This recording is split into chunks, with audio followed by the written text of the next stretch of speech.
Bible एमती एक धर्मग्रंथ जेउठी पृथ्वी रे घटिबाकु थिबा समस्त विषय हजार हजार वर्ष पूर्व ही लिखित होई अछि।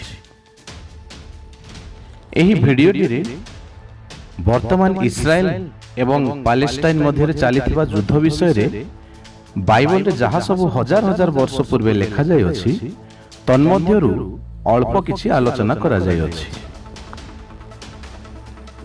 इस्राएल एवं पैलेस्टाइन मध्य जो भयंकर युद्धर रब शुणा जाउछि ताहार मुख्य कारण हेउछि जेरुसालेम। पैलेस्टाइन बा अरबीय माने वर्तमान दाबी करूछंती कि जेरुसालेम रे जो मस्जिद रही अछि जहाकु डोम ऑफ द रॉक बा कुब्बत अल सखरा बोली कहा जाए, ठीक सही स्थानरू मोहम्मद स्वर्ग को जाइथिले।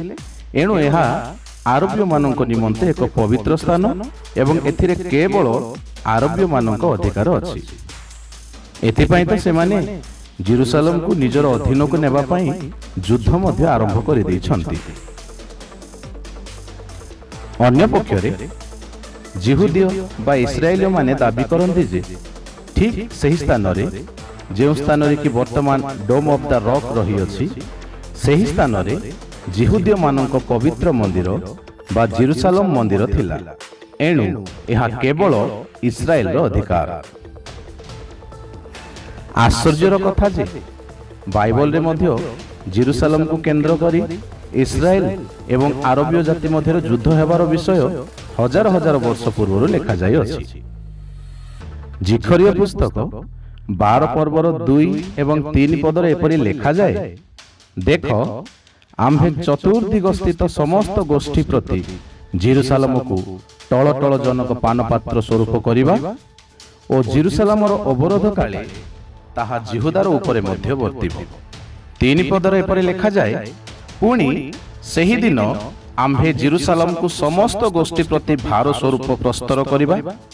जो माने तो द्वारा आपना मानकु भारग्रस्त करंती से समस्ते अत्यंत क्षत विक्षत हेबे वो पृथ्वीस्थ समस्त गोष्ठी ताहा विरुद्ध रे एकत्रित हेबे। एही दुईटी पदरे आम्भमानकु स्पष्ट प्रमाण मिल जाए कि केवल जेरुसालेम को केंद्र करी ही युद्ध हेबो एवं ताहा ही घटी अछि वर्तमान इस्राएल एवं पैलेस्टाइन मध्य रे। जिखरिय पुस्तक 12 रो 2 पद अनुसार चतुर्दिग स्थित समस्त गोष्ठी प्रति जेरुसालेम को टल टल जनक पानपात्र स्वरूप करबा कथा कहा जाए।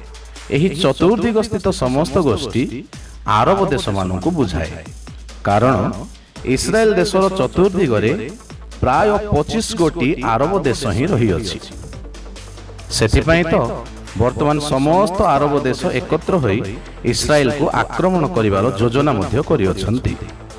एही युद्ध रे जिखरिय 12 पर्वर 3 पदर शेष अंश अनुसार पृथ्वीर समस्त गोष्ठी इस्राएल विरुद्ध रे एकत्रित हेबे।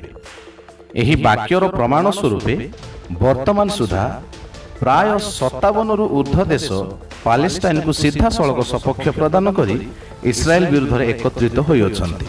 किंतु एही युद्ध रे केवल इस्राएल देश ही विजय हेबो। एहार प्रमाण मध्य जिखरिय पुस्तक 12 पर्वर 6 पदरे रही अछि। सेही 6 पदर ख अंश रे एपरि लेखा अछि, आउ सेमाने दक्षिण एवं बामर चतुर्पार्श्व स्थित समस्त गोष्ठी को ग्रास करिवे। एहार अर्थ जेते सब देश इस्राएल विरुद्ध रे उठिबे सेही सब देश को इस्राएल ग्रास करिवो। सरल अर्थ रे कहिबाकू गले एही युद्धर शेष रे केवल इस्राएल ही विजयी हेबो। आ इस्राएल एपरि विजयी हेबो जे पैलेस्टाइन संपूर्ण रूपे ध्वंस होई जिवो एवं सेठारे आ केही बास मध्य करिवे नाही।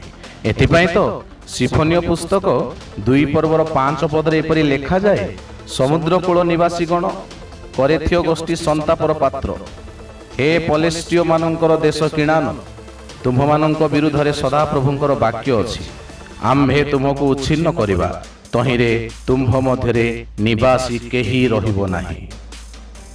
ଏହି ବାକ୍ୟ ଆମମାନଙ୍କୁ ସ୍ପଷ୍ଟ ପ୍ରମାଣ କରିଦିଏ ଯେ ପାଲେଷ୍ଟାଇନ ସମ୍ପୂର୍ଣ୍ଣ ରୂପେ ଧ୍ୱଂସ ହୋଇଯିବ ଏବଂ ସେହି ସ୍ଥାନରେ ଆଉ କେହି ବାସ ମଧ୍ୟ କରିବେ ନାହିଁ।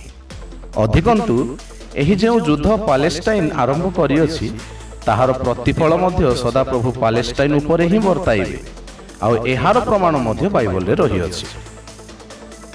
ଆପଣମାନେ ଯଦି ପଢ଼ିବେ ଜୋଏଲ ପୁସ୍ତକ 3 ପର୍ବର 4 ପଦ, ଏହାର ପ୍ରମାଣ ସ୍ୱରୂପେ ସେଠାରେ ଏପରି ଲେଖା ଅଛି, ଆହୁରି ହେ ସୋର, ସିଦୋନ ଓ ପଲେଷ୍ଟିଆର ସକଳ ଅଞ୍ଚଳ, ତୁମ୍ଭେମାନେ ଆମ ପ୍ରତି କ'ଣ? ତୁମ୍ଭେମାନେ କି ଆମକୁ ପ୍ରତିଫଳ ଦେବ?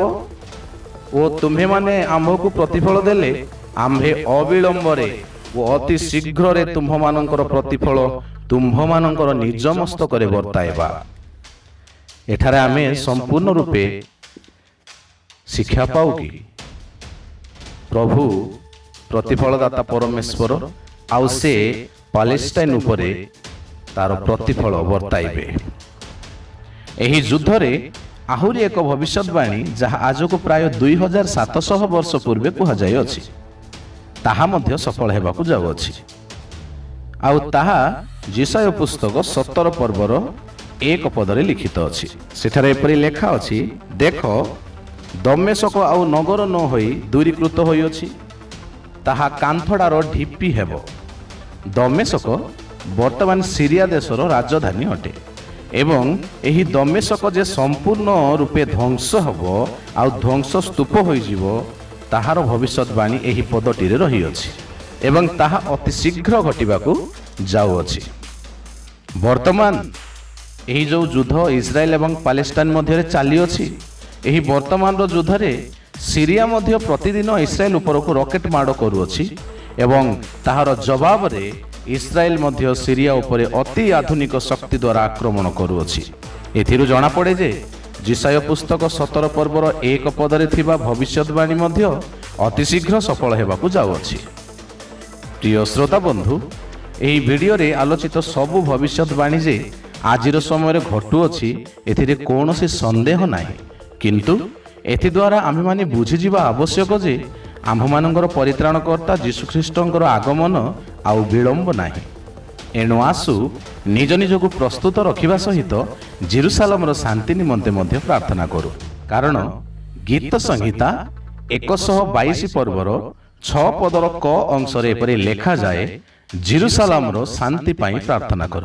ସେଠାରେ ଏପରି ଲେଖାଯାଏ, ଜେରୁସାଲେମର ଶାନ୍ତି ପାଇଁ ପ୍ରାର୍ଥନା କର। ଆମେନ୍। ପ୍ରେଜ୍ ଦ ଲର୍ଡ।